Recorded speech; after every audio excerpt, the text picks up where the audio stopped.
কাছে গিয়ে দাঁড়ালো, মা আম্মা তুমি ভালো আছো? মা বলছেন, সোনার বাচ্চারে আমি কেঁদে কেঁদে রোজা রেখে দুর্বল হয়ে গেছি সোনা, আমি আমার সেজদায় পড়ে গেছি। ও আমার প্রাণের বাচ্চা, আব্বা ঝরঝর করে করে আমি সেজদায় পড়ে গেছে।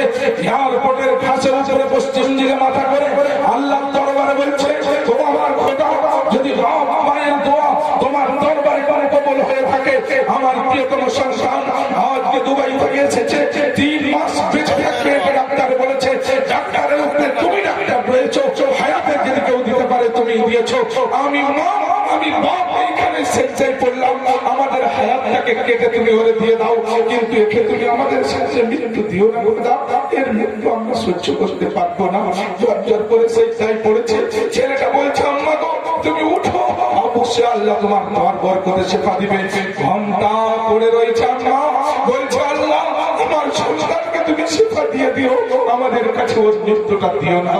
আজ পর্যন্ত বাংলাদেশের কুমিল্লা জেলায় ছেলেটা এখন পর্যন্ত মা বাপের দোয়ার বরকতে বেঁচে রয়েছে। জোরে বলুন সুবহানাল্লাহ। এটা হচ্ছে বাপ মা। অতএব সেই সন্তানকে যারা ভালোবাসবে আর সন্তান তাদেরকে ভালোবাসবে। ভাইরা আমার, মডার্ন যুগেতে আপনার সন্তানকে ভালোবাসো। সন্তানদেরকেও বলে যাই যে মডার্ন যুগেতে টাকা পেয়েছে, পয়সা পেয়েছে, বাপ মায়ের কোনোদিন একবার অবাধ্য হইও না। বাপ মা তোমার যাই করুক না কেন, তুমি যতই ডিগ্রি হাসিল করো, কিন্তু তোমার বাপ মায়ের থেকে তোমার কেউ আপন হবে না। অনেক ঘটনা রয়েছে, যাই হোক সেই জন্য বাপ মায়ের মর্যাদা দেবেন।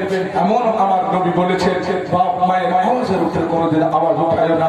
আল্লাহ তাবারক তাআলা বলেছেন যে বাপ মা যখন তোমার থাকবে, তুমি ঘর থেকে বাইরে যাবে, সেই মুহূর্তে যদি তুমি একবার আব্বা মাকে আব্বা মা বলে যাও, অতএব সেই যদি বলে যে আল্লাহ হেফাজত করবে, তো আল্লাহ তাবারক তাআলা সুপ্রিম পাওয়ার এবং তার এই দোয়ার বরকত তোমার হেফাজত করবে।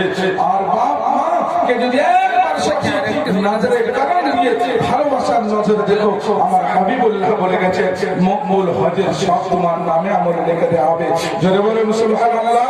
ভাইরা আমার, আব্বাজান সোনার চাঁদেরা, অতএব সেই বাপ মাকে কোনোদিন কেউ দুঃখ দিবেন না, বড়দেরকে কষ্ট দিবেন না, ছোটদেরকে স্নেহ করুন, পীর ওলি মুর্শিদদের কদর করুন, আল্লাহর নবী হাবিবুল্লাহকে ভালোবাসুন। মাঝে আমার চোখের মানে কবু ভুলবো না আমাকে, মানিক যখন খুলি আমি দেখি আমার সোনার মাকে। মা বাপের কদমের তলে ছেড়ে জান্নাত সন্দেহ নাই তাতে, মা বাপের খিদমত করলে রে ভাই পাবে জান্নাত। খোদা মহব্বত মাগো,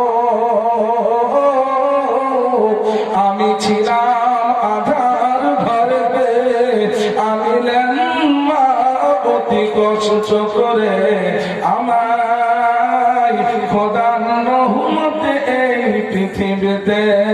মাগো আমায় দোয়া দিও,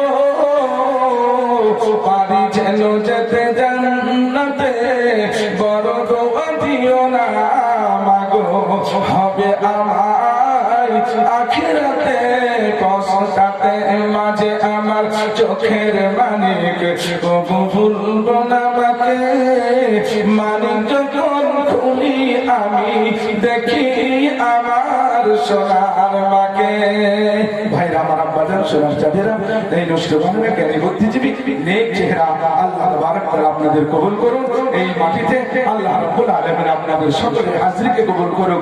যারা এসেছেন, যারা আসবেন, যারা এসেছিলেন, সকলের হাজরিকে আল্লাহ তাবারক তাআলা কবুল করে সকলকে যেন আশিকে রাসূল তৈরি করে দেন, আশিকে ওলি তৈরি করে দেন, আল্লাহর মুহিব্বিন তৈরি করে দেন।